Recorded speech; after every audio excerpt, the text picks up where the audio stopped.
Louvado seja nosso Senhor Jesus Cristo e sua Mãe Maria Santíssima, para sempre sejam louvados.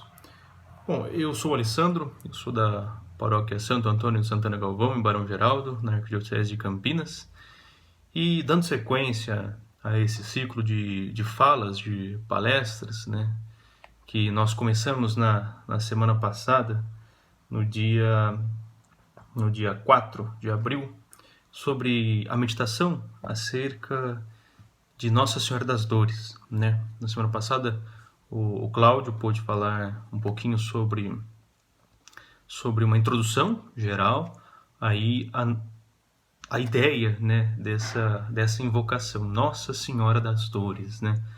E foi uma fala muito bonita. E hoje eu continuo com vocês conversando um pouco aí especificamente sobre a origem e a história propriamente dita, né, da devoção às sete dores de Maria. Eu confesso desde já, ou melhor, antes de confessar alguma coisa, vamos lembrar, né, as sete dores são a profecia de Simeão, quando Nossa Senhora vai levar Nosso Senhor Jesus Cristo ao templo, né, ainda criancinha de colo.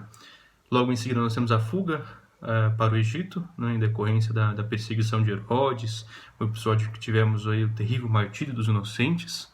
Nós temos também a perda e o reencontro do menino Jesus no templo, que foi uma grande dor pela qual Nossa Senhora passou. Essas são as três primeiras dores. Elas estão aí antes da vida pública de Nosso Senhor Jesus Cristo. E as quatro últimas dores, elas na verdade se inserem nestes 3 dias, especialmente na Sexta-feira Santa, né, que é a grande festa, né, do ano que nós celebramos no dia de ontem. E então nós temos como quarta dor o encontro que Nossa Senhora tem com Nosso Senhor Jesus Cristo na subida até o Calvário. Nós temos a crucifixão propriamente dita de Nosso Senhor Jesus Cristo. Nós temos o momento em que Nosso Senhor Jesus Cristo é tirado da cruz e depositado no colo de Nossa Senhora. E nós temos, por fim, o sepultamento de Nosso Senhor Jesus Cristo, né? Uma mãe sepultando seu filho. Maria conhecia a vontade de Deus, Maria aceita a vontade de Deus, mas não por isso deixa de sofrer, né? Como bem disse o Cláudio, nessa vida nós temos 2 escolhas: sofrer com frutos ou sofrer sem frutos. Não existe a possibilidade de não sofrer. Mas muito bem, é interessante que nós não temos um marco devidamente delimitado acerca da origem da devoção das 7 dores de Maria. E também não existem só essas 7 dores. A gente vai ver aqui que existiram muitas outras e que Nossa Senhora inclusive diz isso.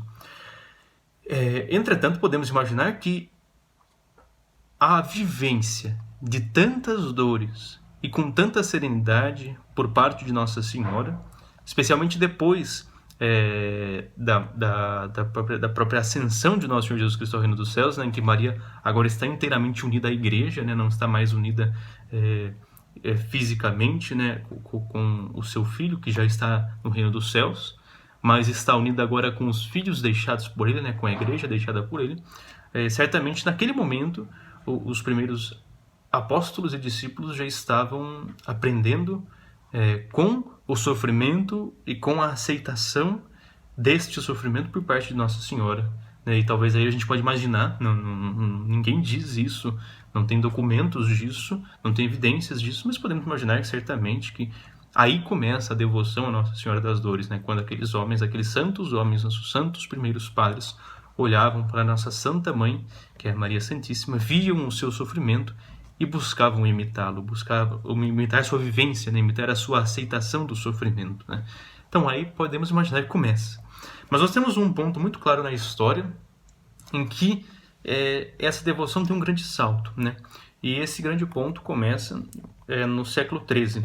O século XIII, adianto a vocês, foi um século muito frutuoso e muito abençoado para a Igreja, porque foi o século, né, que começa ali no ano de 1201 e termina no ano de 1300, em que muitas ordens foram criadas, especialmente as grandes ordens ditas ordens mendicantes, né? Aí nós temos a ordem de São Domingos, os dominicanos, nós temos a ordem de São Francisco, os franciscanos, nós temos alguns frades que seguiam a regra de Santo Agostinho. Santo Agostinho é lá no começo da igreja, mas que aí também no século XIII se organizam com mais concretude, fundam a ordem agostiniana. Nós temos a ordem dos carmelitas sendo organizada com grande vigor também. E dentre tantas outras ordens que eu poderia citar, né? Essas são as 4 mais famosas, mas tem uma que para nós hoje é mais importante, que é a Ordem dos Servos de Maria, ou Ordem dos Servitas.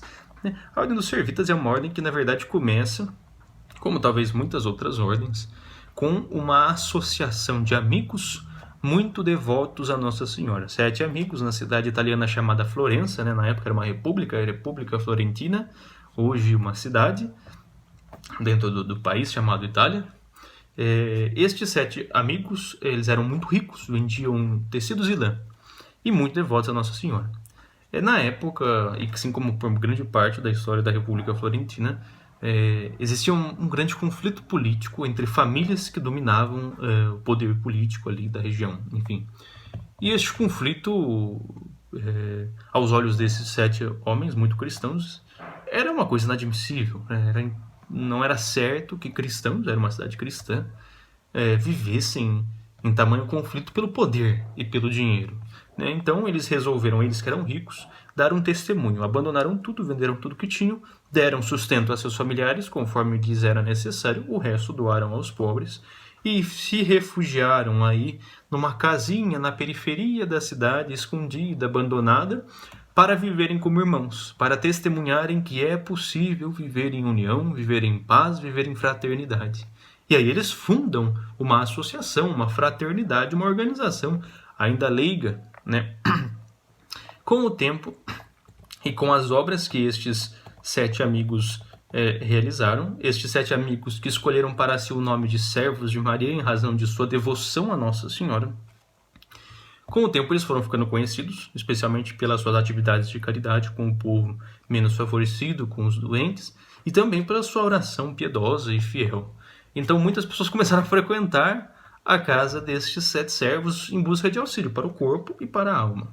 Esses 7 servos, percebendo que muitas vezes estavam vivendo mais como Marta do que como Maria, mais trabalhando do que contemplando e orando, resolveram então se afastar ainda mais da cidade, para um monte afastado, escondido, abandonado, esquecido, a 18 quilômetros da cidade de Florença, onde ali fundam uma nova casa, onde começam a viver ainda mais próximos de Deus, ainda mais no silêncio, ainda mais na meditação.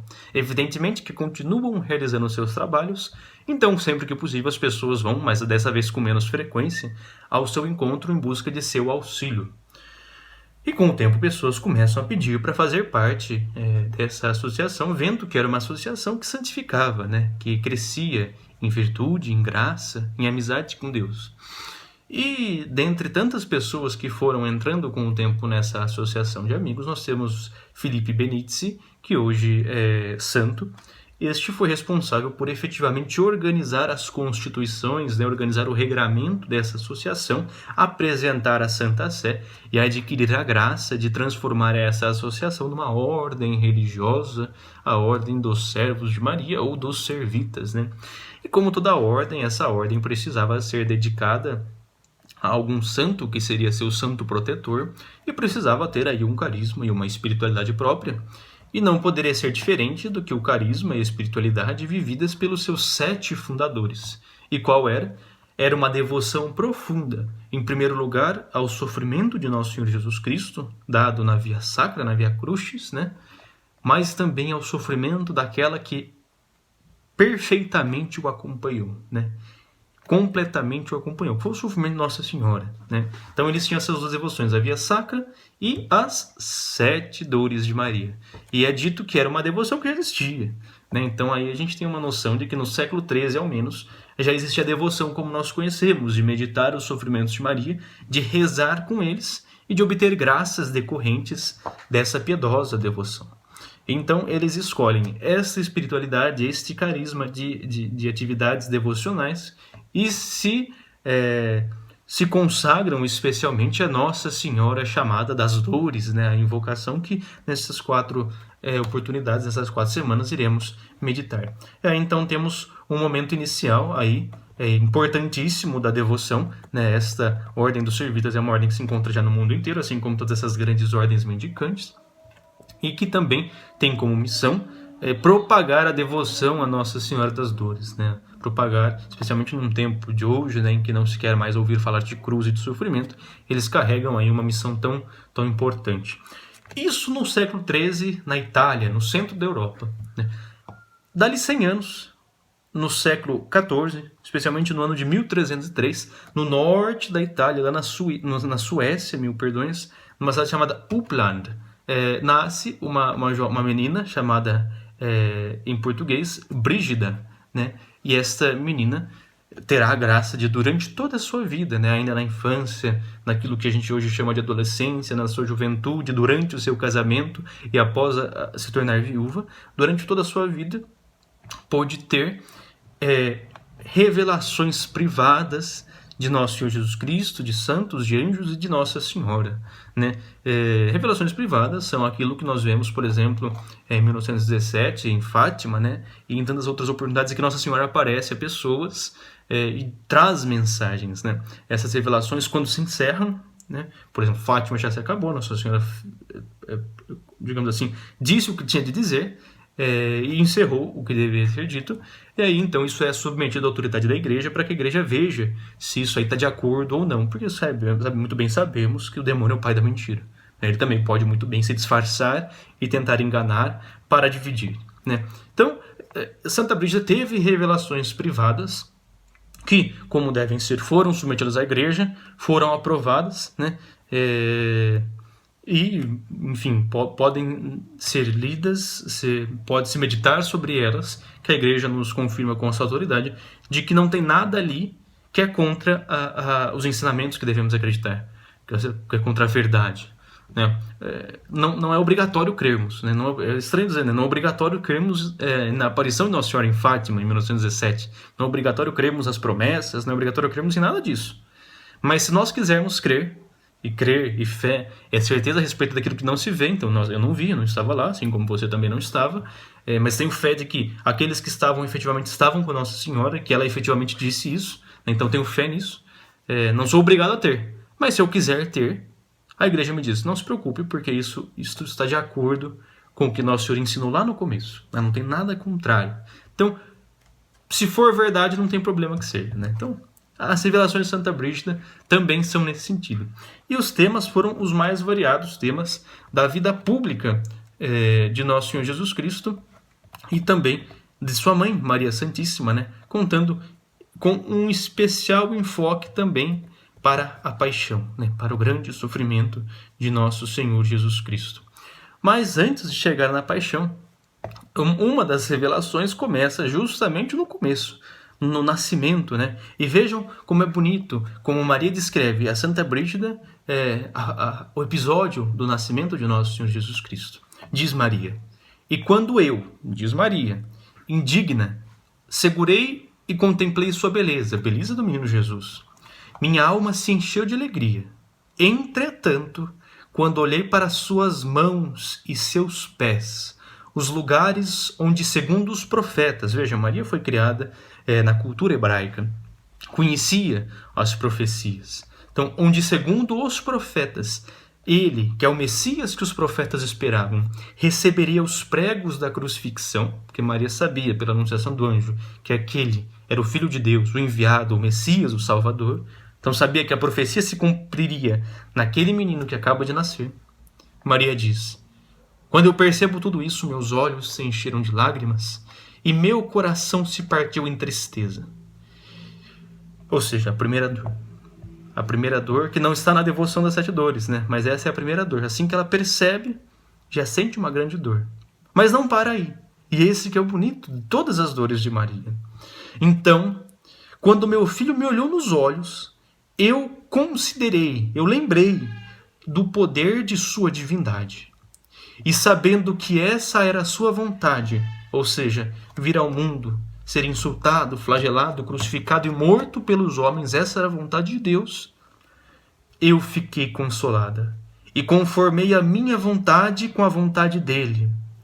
E com isso a minha alegria ficou temperada, ficou fortalecida, ficou, enfim, engrandecida pela dor. Ou seja, Nossa Senhora une a alegria de saber que tudo aquilo é vontade de Deus e a dor de saber que aquilo é doloroso e forma algo muito mais poderoso, e com isso ela continua a sua caminhada. Em outra oportunidade, dentro dessas revelações, Nossa Senhora diz a Santa Brígida que ela foi efetivamente entregar Nosso Senhor Jesus Cristo no templo, e ele ouve a grande profecia, né, de que uma espada te traspassará a alma e este menino será sinal de contradição. E ela nos diz que isso foi outro grande sofrimento que ela teve, porque ela sabia que isso aconteceria, mas ouvir que isso aconteceria foi grandemente doloroso para Nossa Senhora. E nessa oportunidade, quando ela diz isso, ela diz que esta foi a primeira dor. Evidentemente que outras dores ocorreram, mas ela quis dar destaque. Essa foi a primeira de 6 outras dores. Mas é interessante aqui que não são as mesmas 7 dores, né? A exceção da profecia de Simeão, não são as mesmas 7 dores que a gente contempla na coroa das 7 dores, nós contemplamos nas 7 dores de Maria. Ela traz outras 7 dores que também foram dores e que também podem ser contempladas em nossas meditações. E aqui começa. A primeira dessas outras 6 dores, ou seja, a segunda dor de Nossa Senhora, foi a dor que ela teve no entendimento. Toda vez que Maria olhava para seu filho Jesus e lembrava da forma como ele seria crucificado, da forma como ele sofreria pelos homens, Maria também sofria. A segunda dor de Maria foi através da audição. Isso já nas perseguições, já nas ofensas, já nas calúnias. Porque toda vez que ela ouvia maldades e mentiras proferidas contra Jesus, também nela doíam essas mentiras, nela doíam essas calúnias. A quarta dor foi a dor da visão. Quando ela viu toda a via sacra, toda a grande e pesada subida do Calvário, Maria sofreu. A quinta dor foi o toque. Isso já na descida da cruz, né? Isso já na sexta dor que a gente contempla na nossa, normalmente, né? Quando ela toca Nosso Senhor Jesus Cristo e sente, né? Como dizem, uma chaga só, inteiramente machucado, inteiramente maltratado, inteiramente flagelado pela salvação dos homens. A sexta dor foi agora já em outra oportunidade. Já muito depois disso, já depois da ressurreição, já na ascensão de Nosso Senhor Jesus Cristo aos céus. Porque ela vê Jesus partir e dói, porque ainda não é a hora dela. E vejam que bonito, né? Parece uma coisa, enfim, poderemos olhar com estranheza, né? Dói porque ela não queria ficar aqui, porque é muito melhor ficar com Jesus. Em certa medida sim. Em certa medida sim, porque não é bom ficar aqui. Nós não fomos feitos para esse mundo. Esse mundo é perfeito, criação de Deus, né? Muito bom. Não sei se posso dizer perfeito, mas muito bom. Mas a verdadeira felicidade está no reino dos céus. É para lá que nós fomos criados. Um dia, né, no final dos tempos, voltaremos. Né? Nós cremos na ressurreição da carne, nós cremos na restauração deste mundo. Mas a princípio nós vamos para o céu. Né? O que vai acontecer depois, a Deus cabe, a Deus pertence, a Deus compete. Né? Então Nossa Senhora sofre, porque ela fica e seu filho vai. Né? E por fim, a última dor. E isso é muito bonito. Essa dor ela existe em certa medida até hoje, né?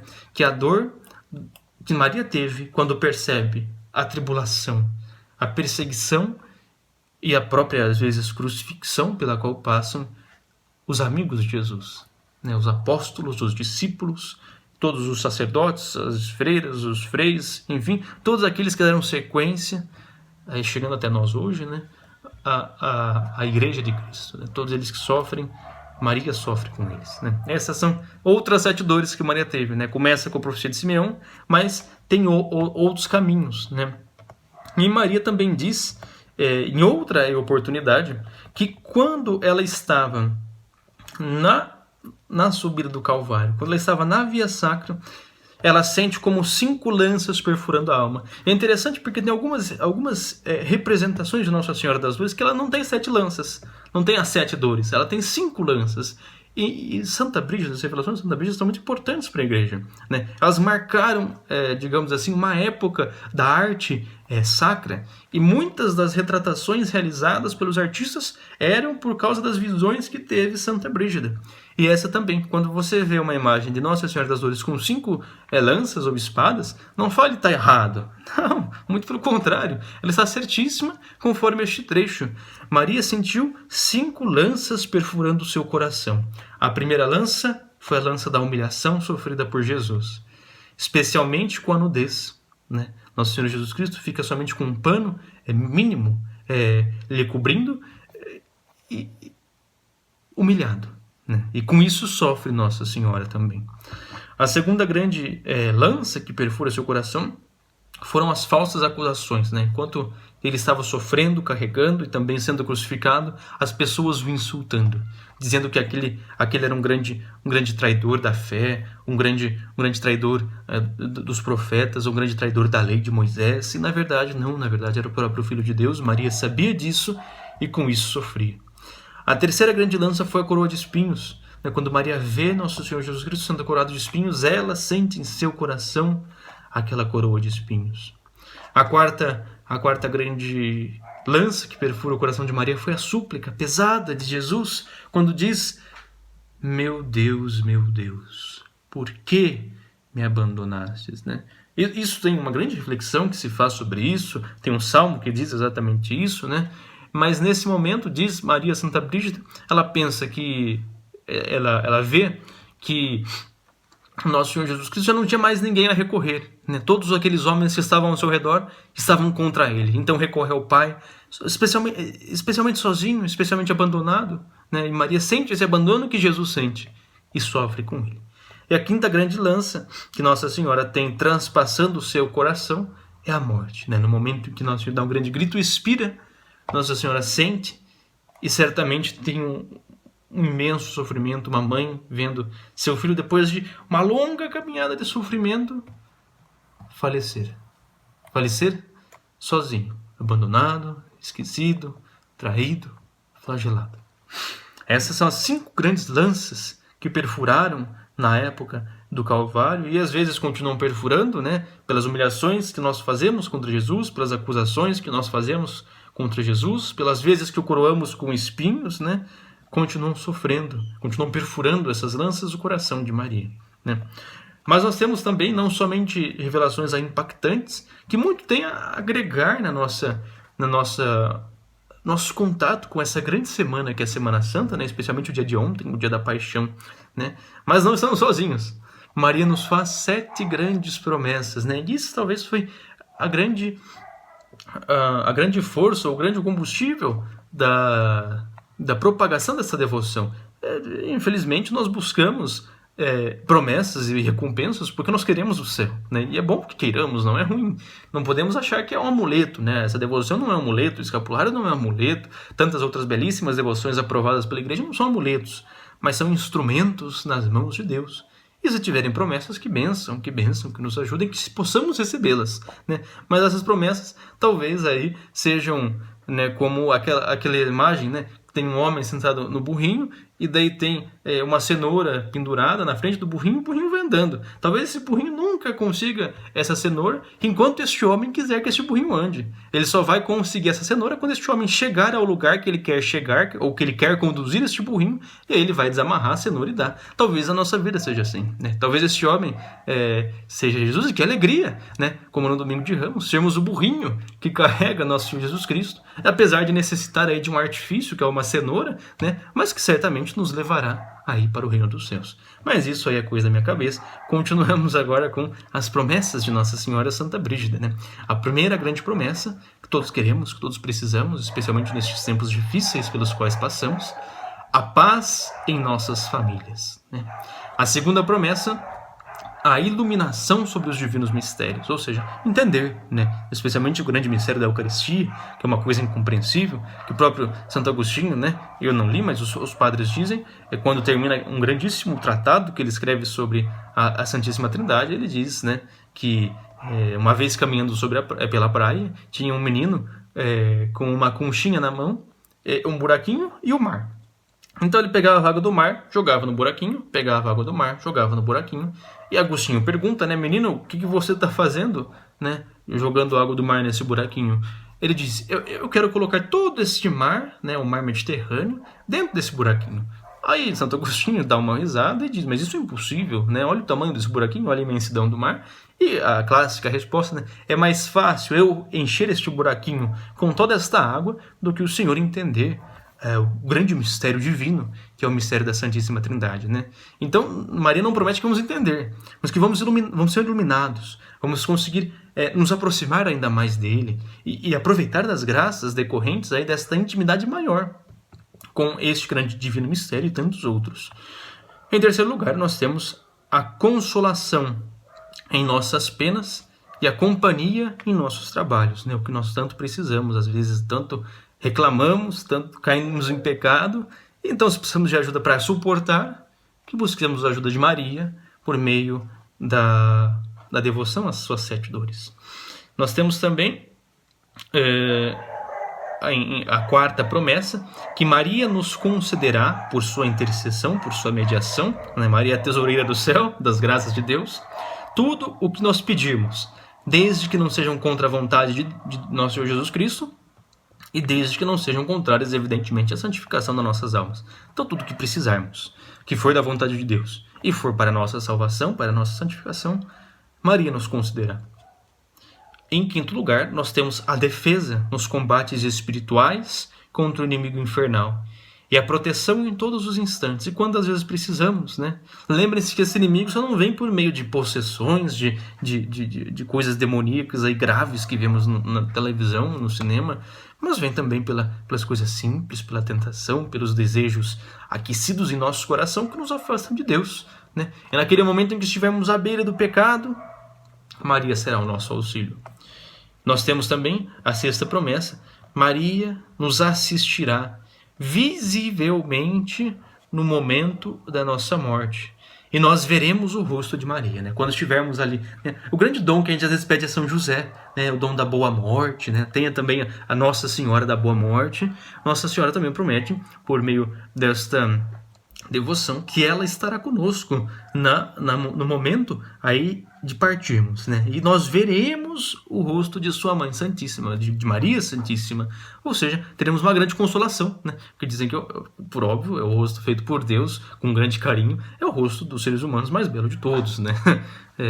Tirando, evidentemente, nosso Senhor Jesus Cristo, que, enfim, é Deus feito homem, mas aí é uma comparação injusta, porque aí é apelar demais, né? Então, e por fim, nós temos em sétimo lugar a grande promessa, e aí vem para mim, vem para o Cláudio, mas convido também a vocês, de que aqueles que propagarem essa devoção serão levados desta vida diretamente à felicidade eterna, ou seja, nós não passaremos pelo purgatório. Purgatório não é um meio termo entre céu e inferno. Quem está no purgatório está já na antessala, está já no banho para entrar no céu, mas é um banho com uma água bem fervendo que, se nós pudermos evitar, eu recomendo que se evite. Não bastassem essas promessas feitas a Nossa Senhora, a Santa Brígida, lá no século XIV, começando, né, Nossa Santa Brígida nasce em 1303, então no século XIV, nós temos também promessas feitas por Nosso Senhor Jesus Cristo a Santo Afonso de Maria de Ligório, já muito mais perto de nós, né? Santo Afonso é aquele que funda a congregação dos redentoristas, né? Os padres lá de Aparecida, o padre Robson, lá no Santuário do Divino Pai Eterno, né? Então, Nosso Senhor Jesus Cristo promete a Santo Afonso outras 4 grandes graças que se alcançaremos com a devoção a Nossa Senhora das Dores. E uma forma de ser devoto a Nossa Senhora das Dores, além de se consagrar a ela, é rezar e meditar sobre as suas 7 dores, né? A primeira grande graça que se alcança, que se promete a nós, é que o devoto que invocar a Divina Mãe pelos merecimentos de suas dores, conseguirá, antes da morte, a verdadeira penitência pelos seus pecados. Ou seja, se nós buscarmos o auxílio da Mãe de Nosso Senhor Jesus Cristo, em razão de seus sofrimentos, ou seja, contemplando as suas dores, rezando a coroa das 7 dores, nós teremos a oportunidade, em algum momento da vida, nem que seja no momento final, de nos arrependermos, de nos penitenciarmos. É importante notar que com essa penitência vem a 7ª promessa, a Santa Brígida, né? O caminho direto para o céu. Então não precisa necessariamente divulgar para você ir direto para o céu. Basta ser devoto. Veja quão bondoso é Nosso Senhor Jesus Cristo, querendo que percebamos, especialmente para nós hoje, Santo Afonso é muito mais próximo de nós que Santa Brígida, especialmente para nós hoje. A importância também de contemplarmos e sermos gratos pelo sofrimento que Deus nos dá, porque são cruzes que nos levam para o céu. A segunda promessa é que nosso Senhor vai colocar nos nossos corações a memória de sua paixão. Ou seja, vamos constantemente lembrar do sofrimento de Jesus. E lembrar que aquele sofrimento não é por eles, mas também não é somente por eles, mas é também por cada um de nós, né? E pense que você vai ser capaz de pecar, que é uma grande traição, que é uma grande ofensa, sendo que aquele homem tão bondoso, né, um certo Galileu, o homem de Nazaré, morreu por mim e por você, né? Se às vezes pecamos é porque não temos forte no nosso coração essa imagem. Eu confesso que não tenho, e essa devoção me ajuda a ter, né? Também pode ajudar a cada um de nós que buscarmos isso. Prometeu Deus, não prometo eu. Em terceiro lugar, nós temos que nosso Senhor Jesus Cristo vai nos guardar em todas as tribulações, especialmente na hora da morte. Ou seja, naquele sofrimento, naquela angústia, né, nestes tempos de pandemia, a devoção a Nossa Senhora das Dores para os que estão padecendo no leito de tantos hospitais, terrivelmente abarrotados de desespero e de medo, eles serão consolação. Né? Que bênção, que graça ter essa consolação que todos precisamos, especialmente na hora da morte, que certamente deve ser uma hora de grande desespero, de grande questionamento, né? Precisamos de muita fé, de muita fortaleza para nos mantermos fiéis. E por último, a quarta promessa que nosso Senhor Jesus Cristo faz a Santo Afonso Maria de Ligório é que Jesus nos deixará, nós, os devotos, nas mãos de sua mãe, para que Nossa Senhora disponha de nós conforme o seu agrado e nos dê todas as graças que conforme ela julgar necessário. É a grande medianeira, a grande tesoureira, nós recebemos, né? Então estas são as grandes promessas aí. Já não são 7, são 11 promessas que Nossa Senhora e Nosso Senhor fazem para os devotos de Nossa Senhora das Dores e das 7 Dores de Maria. Não sejamos nós aqueles que vão arriscar não receber, né? Então com isso tudo, né, já está um vídeo bem comprido. Eu espero que tenha passado a vocês um pouco da história, né? Como eu disse, não tem uma origem clara, mas esses dois momentos são muito fortes no desenvolvimento da devoção, né? Então eu espero que vocês tenham aprendido um pouco, né? Qualquer dúvida podem deixar aí no comentário no YouTube ou no Facebook, né, da paróquia, se com a graça de Deus for publicado. E por favor, né, inscrevam-se no canal, deem um joinha, ativem o sininho e divulguem, né? Não para o meu crescimento, nem do Cláudio, quem somos nós para querer crescer, mas para que coisas boas, né, cheguem, né? Não que seja de excelente qualidade esse material, mas a Nossa Senhora com certeza é. Então, Deus nos ajude, né? E eu gostaria de encerrar, com a paciência e a permissão de vocês, com um pequeno trecho que Nossa Senhora diz a Santa Brígida acerca da importância de se contemplar o sofrimento de Maria. Nessa oportunidade, Maria estava dizendo sobre a união, né? A profunda união entre o coração dela e o coração de Jesus em razão do sofrimento. E vejam que bonito que ela diz. Assim como Adão e Eva venderam o mundo por uma fruta, meu filho e eu redimimos o mundo com um só coração, porque estavam unidos. Portanto, pense como eu estava na morte do meu filho. Ou seja, medite a minha dor, contemple o meu sofrimento, e você não achará dificuldade em abandonar o mundo. Porque para viver isso, era necessário um grande abandono. Um grande abandono à vontade de Deus, isso a gente percebe no livro inteiro. Maria se abandona. Olha, Deus está mandando isso, se é da vontade de Deus, que assim seja.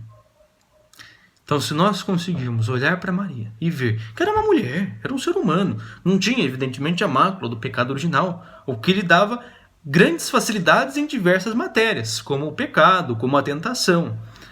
Mas a dor, suportar a dor, com essa resignação, com essa aceitação, com essa confiança, era mulher como eu, como nós, era ser humano como... Era mulher como vocês, era ser humano como eu... É um exemplo. É um exemplo. Que possamos contemplar as dores de Maria.